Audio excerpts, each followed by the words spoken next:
Hi, my name's Holly, and I'll be your host for this video series entitled How to Create Engaging Research Talks. And because you're watching this, I'm going to assume that you're a scientist or a medical professional or an engineer or really anybody with technical content. And I'm also going to assume, because you're watching this, that you have to give talks to a variety of different kinds of audiences.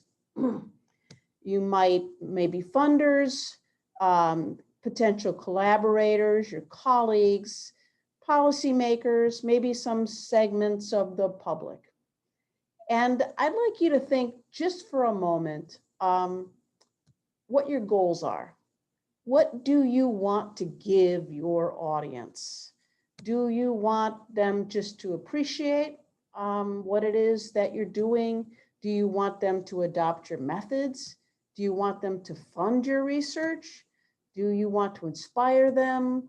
Maybe influence how they think and what they're going to do? Maybe you want them to give you a job.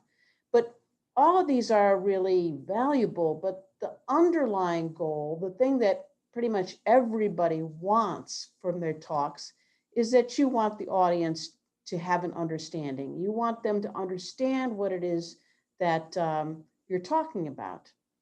And because without understanding, really none of these other goals are possible. So for that reason, we're going to take understanding, and that's going to be our target goal for this video series. Now, how do we normally go about making a talk to get people to understand? Well, we gather up all of our data and everything we've ever read about it, our topic, and then we put them into bullet points and graphs, and then we put those into PowerPoint slides. And then we put it all together and we stand up in front of our audience and we go ahead and talk about those bullet points and those graphs.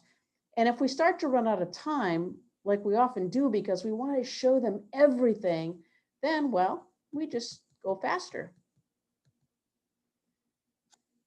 How successful, using this approach, how successful are we at achieving our primary goal? And what I'd like you to do right now is let's just do a little experiment. What do you think? What I'd like you to do is to draw 3 ovals, just like this. And then below each one of the ovals, please write 5 minutes, 20 minutes, and 50 minutes.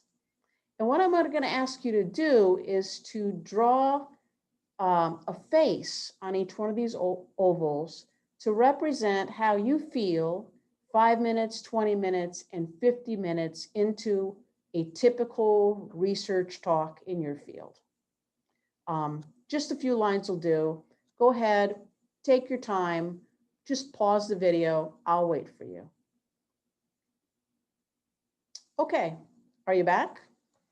Now, I don't know what you drew on your ovals, but I've asked a lot of people to do this. And of course, they all draw different faces, but the pattern usually is very, very similar. Let me show you what it is. 5 minutes, 20 minutes, 50 minutes. 5 minutes, 20 minutes, 50 minutes. One more. 5 minutes, 20 minutes, 50 minutes. When I asked this person, what are you doing at 50 minutes? That person said, I'm looking at my phone. Now, again, I don't know what you drew, but I imagine it was something like this. And from this pattern, I think it's safe to say that not a whole lot of understanding is going on 50 minutes into most research talks. So I think it's to try to improve, to try to get better. I think a good question to ask is, what does our audience need to do in order to understand what it is you're talking about? Let's just think about it for a second. If your audience is listening to a talk and they want to understand, first of all, they've got to pay attention. If they start dozing off or thinking about whether they're going to have a brownie at the break, no understanding will happen.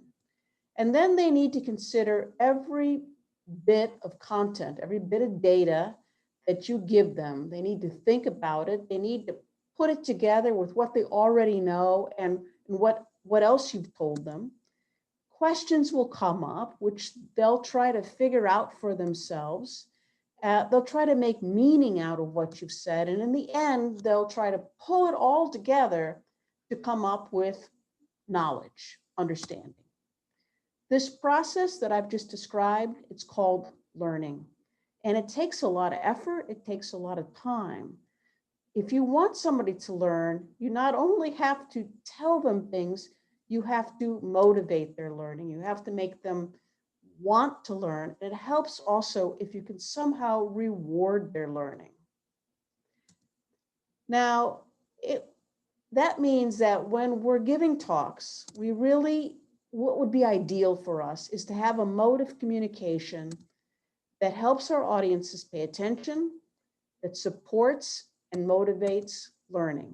And I know that sounds like a tall order, but there is actually a mode of communication that does just that, and it's called story. And in the following videos, I'm going to tell you a little bit about story.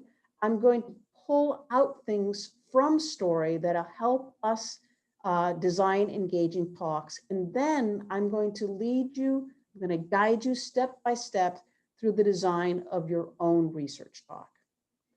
So thanks for showing up, and I'll see you in the next videos. Bye.